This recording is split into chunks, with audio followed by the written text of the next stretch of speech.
नमस्कार मित्रों, आपका स्वागत है, अभिनंदन है। ये पहली बार मैं शब्द बोल रहा हूँ कि आपका स्वागत है, अभिनंदन है, क्योंकि आप तो वो साधक हो गए हैं ना। मेरा वीडियो आप लोग देखते हैं। मित्रों, मैं 2 दिन से वीडियो नहीं डाल रहा था, 3 दिन से कुछ काम मैंने कहा कि दैवी शक्ति जो है कुछ मुझसे गलतियाँ हो गई। एक वीडियो में जो है अपन ने पहला फोटो रख के पहले लगाना था, स्वामी का, लेकिन लगा दिया मैं अपना। मित्रों, मैं 10 बार प्रयास किया कि मेरा वीडियो जो है कल डाउनलोड नहीं हो पाया। 10 बार मैंने प्रयास किया और आज एक ही प्रयास में जो है मेरा वीडियो डाउनलोड हो गया। मुझसे गलतियाँ हुई, मैं उसको मांगता हूँ। तो मित्रों, हमने आपको 30 मतलब दूसरा अध्याय कर्म जिज्ञासा का यथार्थ गीता द्वितीयोध्याय भाग 2 और उसके बाद जो कर्म जिज्ञासा, ये कर्म जिज्ञासा चल रहा है, जिसमें आप आत्मा परमात्मा जो है, आत्मा परमात्मा जो है इसमें व्याख्या है, कृष्ण करते हैं। और अब इसमें जो है अब यहाँ से अब इसको अकाट्य के यहाँ से जो कल मैं बोला था कि अकाट्य, तो अकाट्य है, ये शरीर सभी शरीर में रहता है, शरीर आत्मा, इसको छेदा भेदा कुछ नहीं रहता। अब आते हैं, अब यहाँ पे मैंने बोला था कि मैं ये प्रश्न यहीं पे खत्म होता है। अब ये नया प्रश्न खड़ा होता है, अर्जुन एक नया प्रश्न खड़ा करता है। क्या करता है कि भाई इसकी प्राप्ति कैसे हो। मतलब वो तो ठीक है, आत्मा है, सनातन है, पुरातन है, तत्वदर्शियों ने देखा, जो भी चीजें थी वो उन्होंने ऐसी कहा, परंतु वो एक प्रश्न खड़ा करता है कि इसको प्रभु इसको देखा कैसे जाए, इसका रास्ता क्या है। तो कहते हैं कृष्ण की भैया का 2 रास्ता हो, निष्काम कर्मयोग और ज्ञान योग। और मित्रों, मैं वीडियो बता कि दोनों ही बड़ा कठिन है। कठिन तो है मित्रों, लेकिन मैंने बचपन में पढ़ा है कि कठिन से प्रयास करने से कठिन काम भी आसान रहता है। करत करत अभ्यास जन्मति हो सुजान, रसरी यावत जात सिल पर निशान। मित्रों, मैं आपको बता दूं कि जो है मैं बचपन में कक्षा 3 में पढ़ा था कि अभ्यास करने से कठिन काम भी आसान था। मित्रों, मैं आपसे बता दूं, मुझे लाइक सब्सक्राइब से कोई मतलब नहीं है। मैं यहाँ निस्वार्थ भाव से बैठता हूँ मित्रों। मैं केवल आपके कल्याण की बात करता हूँ, बस समाज का कल्याण हो। कृष्ण कहते हैं गीता में कि हे अर्जुन, जो मनुष्य पृथ्वी पर जन्म लेता है, अगर वो सृष्टि चक्र चलाने में उसका योगदान नहीं है तो उस मनुष्य का मर जाना ही या इस पृथ्वी पर रहना ही पाप है, वो अधर्मी है। वो अगर वे भी काम नहीं कर रहा, सृष्टि चक्र मतलब समझ रहे हैं, सृष्टि चक्र चलाने का मतलब ये हो कि वो शादी विवाह भी नहीं कर रहा है, संतान उत्पन्न नहीं कर रहा, तब वो कुछ भी नहीं करता, तो पापी है वो, उसको इस पृथ्वी पर रहने का अधिकार नहीं है, क्योंकि वो किसी कार्य के लिए कोई कार्य कर ही नहीं रहा है। न धर्म कार्य कर रहा है, न आत्मा की खोज कर रहा है, न परमात्मा की खोज कर रहा है, न तो कर्म कर रहा है, बस खा रहा है, सो रहा है, दारू पी रहा है, गांजा पी रहा है, अफीम पी रहा है, ससुरा। ऐसे प्राणियों के लिए कृष्ण कहते हैं कि हे अर्जुन, और जो सृष्टि चक्र चलाने में उसका योगदान नहीं है, मतलब मनुष्य जब वैवाहिक जीवन नहीं जिएगा,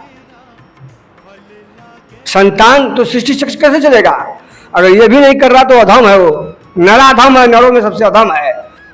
तो मित्रों, मैं यही कहता हूं कि मुझे नहीं चाहिए लाइक टाइप सब्सक्राइब, बस आप मुझे बस सुनते रहिए, आप सुनते रहिए और मैं कहता रहूंगा, मेरा वीडियो देखते रहिए। मैं आपको साधक हो गए, आप साधक मैं बना दूंगा, आप बन गए हैं, लेकिन मित्रों देखिएगा, मैं धीरे धीरे आपको साधु बना दूंगा, मैं आपको साधु बना दूंगा। आप जीन्स टी शर्ट चश्मा लगा के ऐसे गमछा मार के, समझ रहे हैं, और बकायदे दम बेल्ट लगा चलेंगे, और आपसे कोई जब बात करेगा तो समझ कि आप कैसे इंसान हैं, समझ रहे हैं ना मित्रों। और मित्रों, मैं वीडियो आपसे वादा करता हूं कि अब वीडियो में प्रतिदिन एक दिन बाद से आज डालूंगा, कल डाउनलोड कर दूंगा, लेकिन 10:30 बजे जब सारे कार्यों से निवृत्त हो जाएं, जब आराम से खाना खाने बैठे तो मेरा आप खाना भी खाते रहेंगे और परमात्मा का स्मरण भी करते रहेंगे, आत्मा का ध्यान भी करते रहेंगे, उस ईश्वर को याद भी करते रहेंगे और आपका भोजन भी हो जाएगा, आपका खाना भी हो जाएगा और आप मेरा वीडियो भी देख लेंगे। नहीं चाहिए मुझे लाइक सब्सक्राइब शेयर,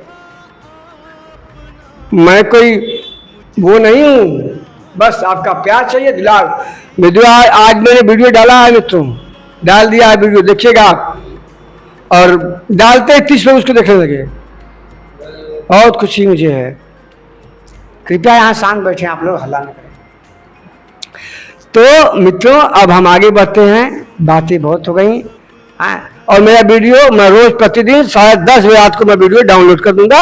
अब वीडियो आराम से खाना खाते समय या खाना खाने के पश्चात आराम से बैठिए और उस परमात्मा का भजन ध्यान चिंतन किया करिए और खाना भी खाते रहिए। समझिए खाना आप खाना नहीं खा रहे हैं, आप प्रसाद खा रहे हैं। किसका खा रहे हैं? तो ईश्वर का प्रसाद खा रहे हैं। तो कौन सा ईश्वर? जो स्वयं का ईश्वर, जो अपने आपके अंदर ईश्वर है। मित्रों मैं बोलता हूँ, मैं फर्जी बात नहीं करता हूँ, जो आप है मैं आपको बताऊंगा। हर मनुष्य को अपने आप जानने का, सबको अपना जानना चाहिए कि मैं क्या हूँ, मैं कौन हूँ। जैसे महर्षि रमन ने जाना कि मैं कौन हूँ, स्वामी विवेकानंद ने कहा कि मैं कौन हूँ, ओशो ने कहा मैं कौन हूँ, मैं भी कहता हूँ कि मैं कौन हूँ, और आप भी कहिए कि आप कौन हैं। आप भोजन करिए, भोजन पूरा एकदम प्रसाद समझिए कि आपको प्रसाद आप स्वयं खा रहे हैं, आपका आत्मा ही खा रहा है, उस परमात्मा के द्वारा ये प्रसाद है। तो मित्र हम आगे बढ़ते हैं। एक तीसरा श्लोक है ये, सर्वधर्ममपि चावेक्षयो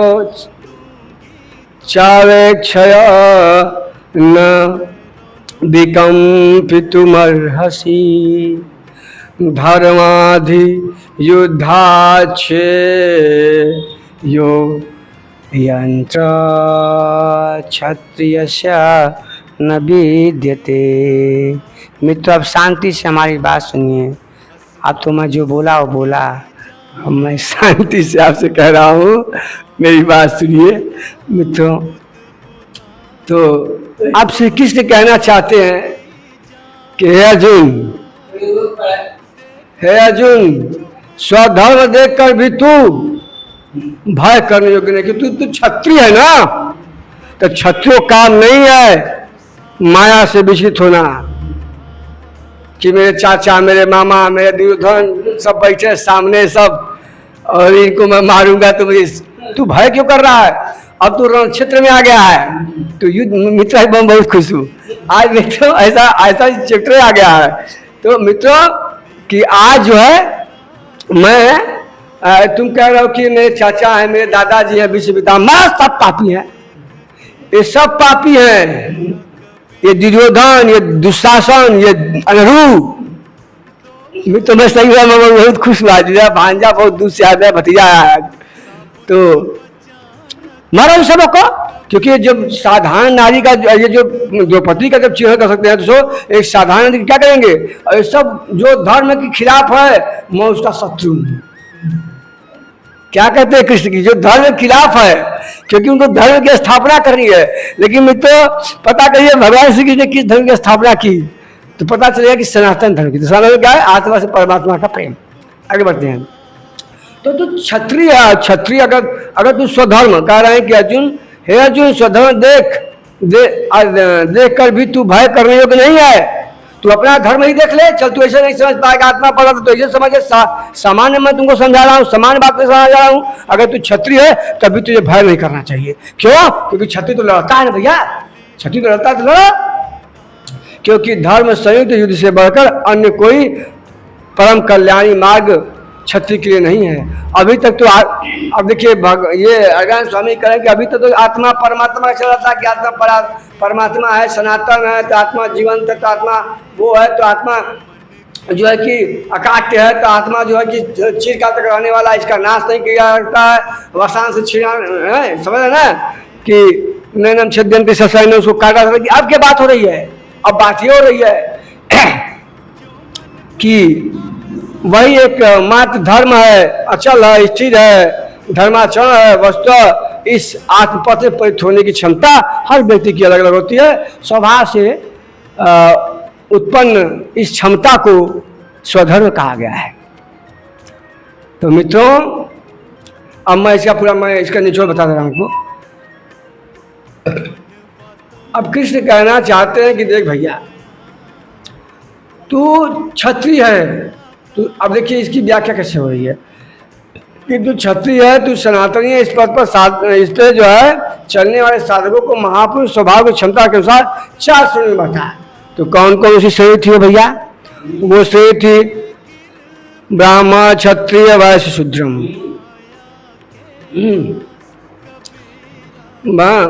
ब्राह्मण, क्षत्रिय, वैश्य, शूद्र। और ब्राह्मण साधना की प्रारंभिक अवस्था में प्रत्येक साधक शूद्र पद होता है। मित्रों, जन्मना जाते शूद्र, संस्कार जाते द्विज, वेद पति विप्र, ब्रह्म जनातीत ब्राह्मण। मित्रों, इस श्लोक पढ़ने में थोड़ी त्रुटियां क्षमा करिएगा। शांत भैया है, जब शांत। तो उसके बाद जो है कृष्ण जो है कहते हैं, उन्होंने ऐसी व्याख्या की कि क्षत्रिय, वैश्य, शूद्र, ब्राह्मण।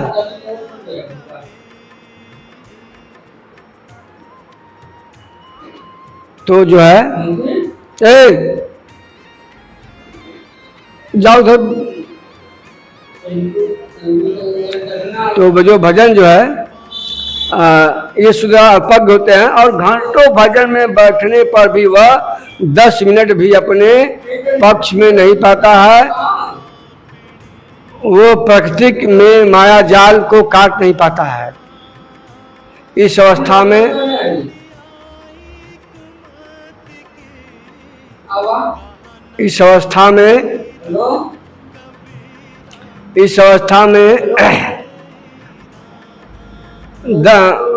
वह प्रकृति में माया जाल को काट नहीं पाता है। इस अवस्था में महापुरुष की सेवा से उसके स्वभाव में सद्गुण आते हैं। वह वैश्य श्रेणी का साधक बन जाता है। आत्मिक संपत्ति स्थिर संपत्ति है। इसका वह सैन्य संग्रह, गोपालन अर्थात इंद्रियों की सुरक्षा करने में सक्षम रहता है। तो यहाँ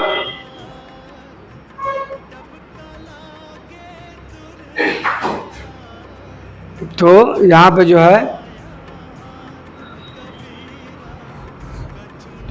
है कृष्ण कहना चाहते हैं कि जो ब्राह्मण है, क्षत्रिय है, वैश्य है, शूद्र है। तो मैंने आपसे पहले कहा ना कि जन्म से सभी शुद्ध होते हैं, लेकिन जब उसके संस्कार होते हैं तो क्या होता है? द्वि होता है। फिर क्या होता है? तो उसके बाद क्या होता है कि वो विप्र होता है जब वेद पढ़ता है। और उसके बाद जो होता है वो ब्राह्मण होता है जब ब्रह्म जानी थे ब्राह्मण। तो ऐसा जो है शांत रहो। तो उसके बाद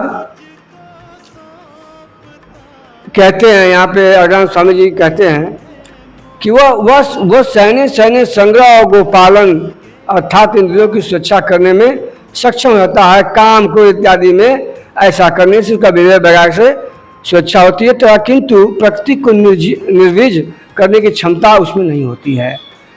उन्नति करते करते साधक अंतःकरण में तीनों गुणों को काटने में सक्षम क्षमता अर्थात क्षत्रित्व तो आता है।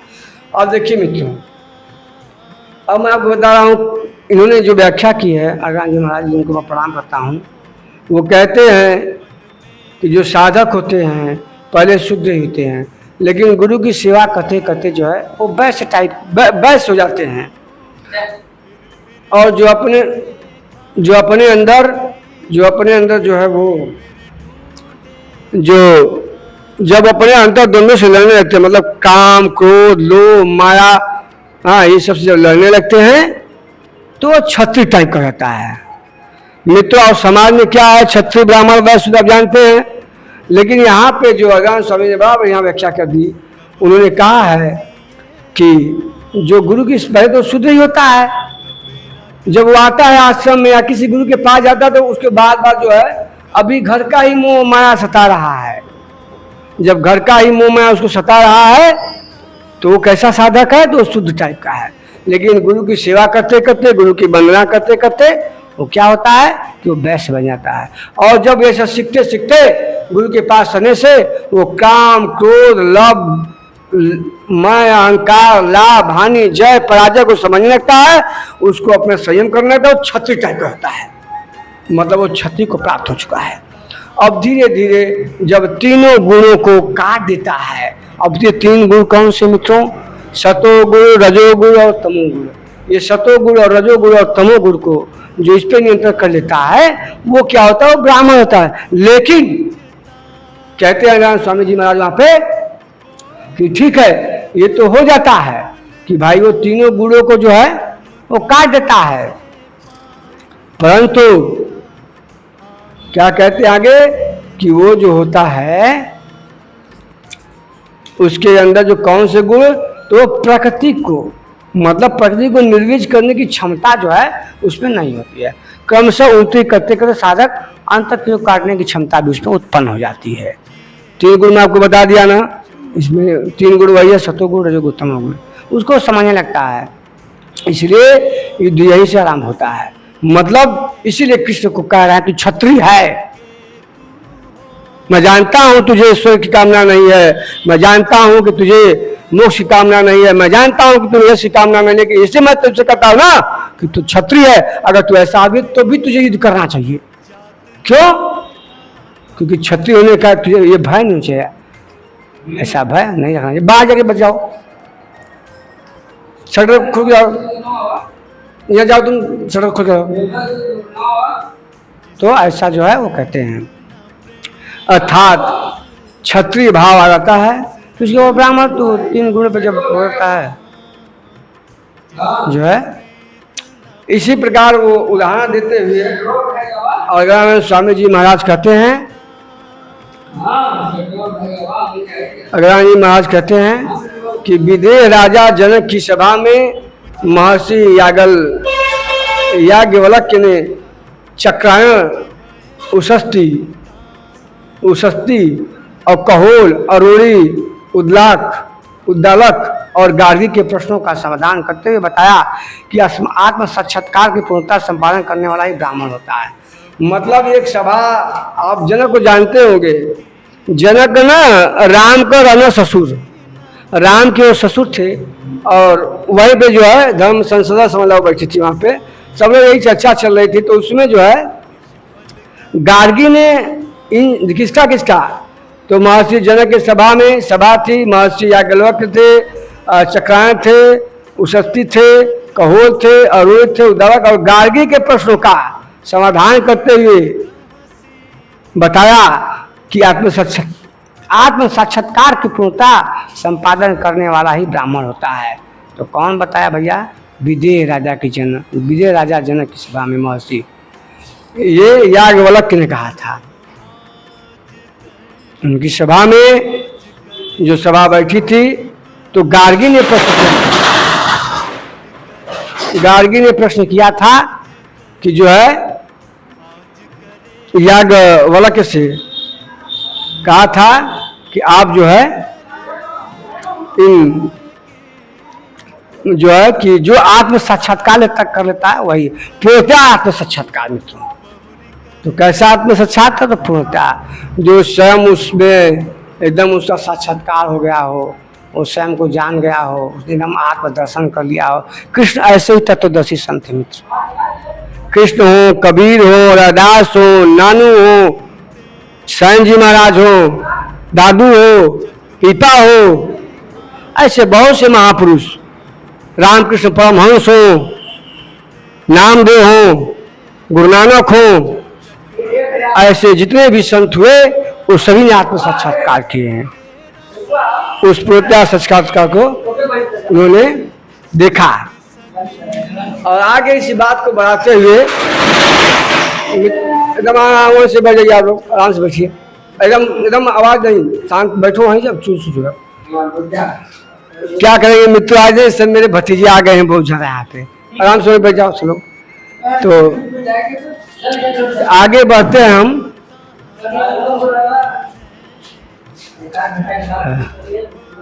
21वां श्लोक हो गया है। अब 32वां श्लोक। अब मैं 32वां श्लोक जो है अब मैं बोलना प्रारंभ करूंगा। आप लोग तो वो बता दिए ना, मतलब कि जो है आत्म साक्षात्कार ही आत्म साक्षात, जो जिसने आत्म साक्षात्कार कर लिया वही ब्राह्मण है। पोता तो पोता ब्राह्मण कौन हुआ? आप जानते हैं, मैंने आप अभी नाम लिया, कबीर, रैदास, तुलसी, मीरा हैं, और दादू, सैन जी महाराज, बुल्ले शाह, औलिया, ये सब क्या हैं? ये सब आत्म साक्षात्कार किए हुए थे। हाँ, तो आत्मा ही लोक परलोक और समस्त प्राणियों को भीतर से निमित्त करता है। सूर्य, चंद्रमा, पृथ्वी, जल, वायु, तारा मंडल, आकाश एवं प्रत्येक क्षण आत्मा को ही में प्रशासन में यह तुम्हारा आत्मा अंतर्यामी अमृत है। आत्मा अक्षर है, इसमें भिन्न सब नाशवान है। जो कोई इसी लोक में इस अक्षर को जानकर हवन करता है, तब करता है, हजारों वर्ष तक यज्ञ करता है, वह सब। मित्रों, हरिराम स्वामी जी बहुत पहुंचे हुए संत। मैं आपको बता देना चाहता हूं कि जो व्यक्ति आत्मा को जाने हुए, स्वयं को जाने हुए कितना हो यज्ञ करवा ले, कितना हो तप करवा ले, कितना हो जाके कुछ भी कर ले, वो सब नाशवान है। क्यों? क्योंकि उसके मरने के बाद सब उसकी कृति खत्म। क्योंकि उसने स्वयं को नहीं जाना, अपने स्वयं की आत्मा को नहीं जाना, अपने स्वयं को स्वरूप को नहीं समझा। ऐसा जो है अगनान स्वामी जी महाराज ऐसा करना चाहते हैं। तो वहाँ उन्होंने बताया, अब मित्रों वहाँ उन्होंने बताया, किसने कहा कि स्वधर्म हे अर्जुन, स्वधर्मम अपि चावेक्ष न विकम्पतु मर्हसि धर्म्याधि युद्धायशयो अन्यस्य क्षत्रिय न विद्यते। हे अर्जुन, तू क्षत्रिय होने तेरा धर्म क्या है? तू तो क्षत्रिय धर्म का है, तो ये धर्म का तुमको पालन करना चाहिए। क्षत्रिय का मित्रों मैं बता दूं, धर्म के बारे में किसने क्या परिभाषा दी है, मैं बता रहा हूं कि मेरे गुरु जी क्या परिभाषा दिए हैं। मेरे गुरु जी कहते हैं, कबीर जी महाराज, ओम कबीराय नमः। मित्रों, मेरा वीडियो छोड़िए मत, मुझे कृष्ण मत करिए, मेरा वीडियो पूरा देखिए। मुझे नहीं मतलब है सब लाइक फाइक से, बस मुझे देखिए, मुझे सुनिए। मैं अपने गुरु का ही प्रचार करता हूँ, और मेरे गुरु के जितने गुरु हैं, जिन्हें अच्छा ज्ञान, मैं सबका प्रचार करूँगा। तो क्या कहते हैं मेरे गुरु?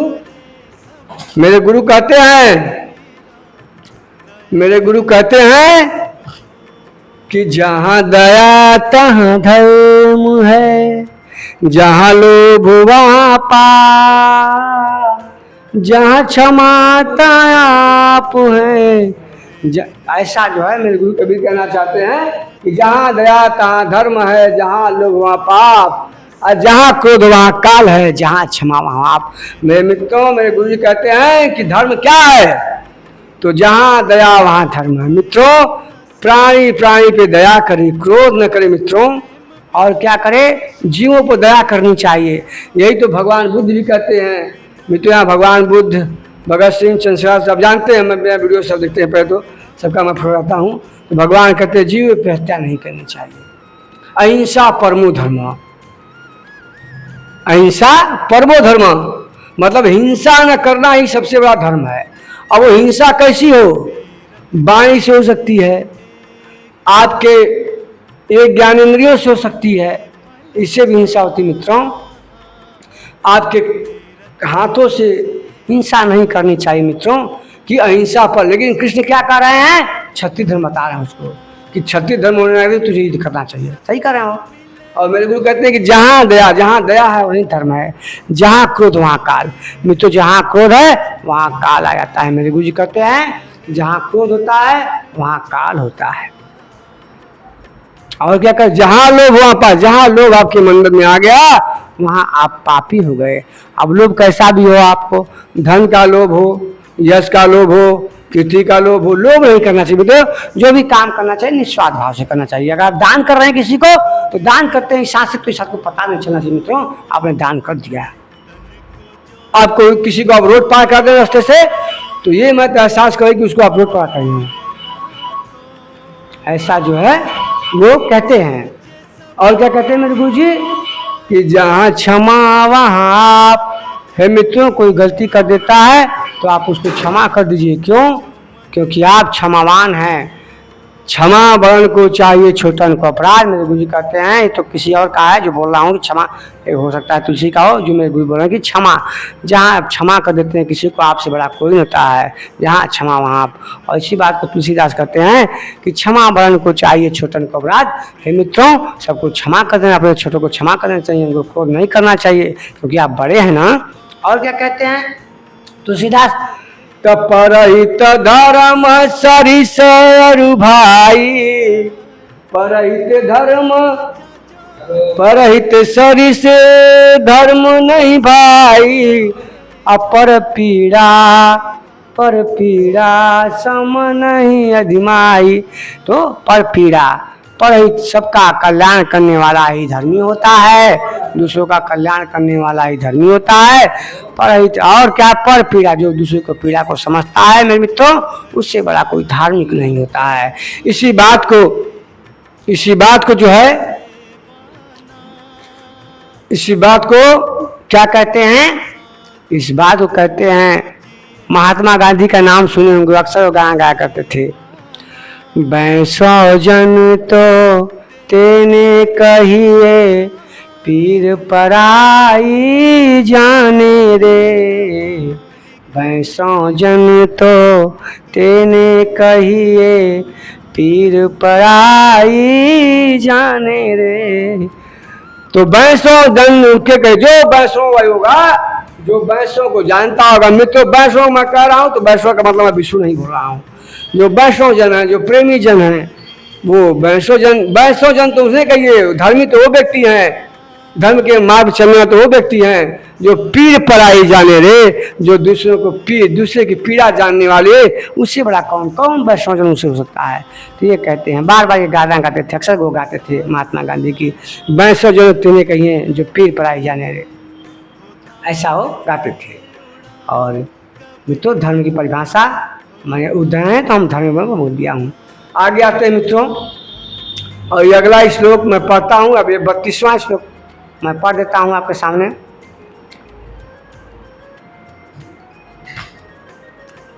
यदृच्छया चोपपन्ना स्वर्ग द्वारा पावृतम, सुखिन क्षत्रियाः पार्थ लभ्यन्ते युद्धमीदृशम्।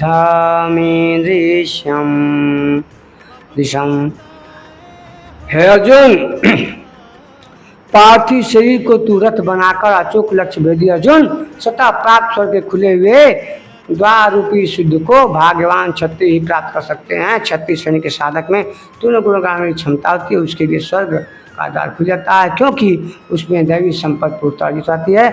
स्वर्ग में विचरने वाली उसमें क्षमता आती है। यही खुला हुआ स्वर्ग का द्वार है, क्षेत्र क्षेत्र की इसी को नती है। मित्रों, अब इसकी मैं व्याख्या तो मैं समझा के इसको मैं बंद करता हूँ, क्योंकि आज वीडियो बनाने में हमारे जो भतीजे हैं बड़ा हल्ला कर दिए हैं। ठीक है, इनको मैं बाद में समझाऊंगा, इनके क्लास में घर पे दूंगा। तो मित्रों, कहना चाहते हैं अज्ञान स्वामी जी महाराज इस बात की व्याख्या करते हैं कि हे अर्जुन, तू क्षत्रिय है और तुझमें जो है तीनों गुणों को जो है भेजने की क्षमता आ गई है। अगर तू ऐसा कर लेता है तो तेरे लिए स्वर्ग के द्वार खुले हुए हैं, तेरे लिए मोक्ष के द्वार खुले हुए हैं। तू क्षत्रिय तो है ही है और तेरे क्षमता तो आ गई है, क्योंकि तुम्हें तीनों गुण, कौन से गुण, सतोगुण तमोगुण और रजोगुण। मैं बार बार बोल रहा हूँ, सतोगुण तमोगुण रजोगुण। सतोगुण सत्य का होता है, रजोगुण जो है समझ रहे हैं आप, राजशाही, और तमोगुण का मतलब क्रोध ईर्ष्या होता है। ठीक है मित्रों, तो तीनों गुणों की जो है अर्जित रहती है उसके अंदर, अर्जित करती है और स्वर में विचरने की क्षमता उसमें रहती है। यही खुला हुआ स्वर का द्वार है, क्षेत्र क्षेत्र के इस सिद्ध को